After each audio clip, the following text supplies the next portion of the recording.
Ovarian సిస్ట్లు అంటే ఎప్పుడు ప్రమాదంగా మారుతాయి madam? When to concern about it. So ovarian cyst అనేవి మనకి సింపుల్ సిస్ట్ ఉండి లెస్ దాన్ 4 సెంటీమీటర్స్ ఉంటే వీఆర్ నాట్ వరీడ్ అండి. Usually they are physiological. Next period వచ్చేసరికి అవి తగ్గిపోతాయి.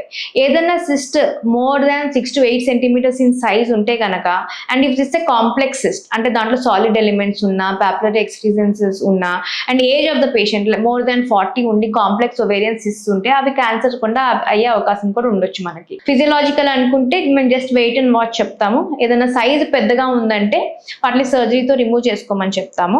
ఎందుకంటే అవి టార్షన్, ఆ సిస్ట్ హెవీనెస్ వల్ల అవి దానంతట అదే రొటేట్ అవ్వచ్చు ఒక పెడికిల్ లాగా. లేకపోతే రప్చర్, ఈ పెద్ద సిస్ట్ అనేవి లోపల రప్చర్ అయిపోయి బ్లీడింగ్ స్టార్ట్ అవుతుంది. ఇవన్నీ మళ్ళీ మెడికల్ ఎమర్జెన్సీస్. సిస్ట్ అనేది ఉంటే సైజ్ బట్టి and age of the patient బట్టి వి ఎవాల్యుయేట్. మీరు తీసుకునే అదే మందులు, అదే నాణ్యమైన మందులు మెడ్ ప్లస్ బ్రాండ్స్ పై సగం ధరకే.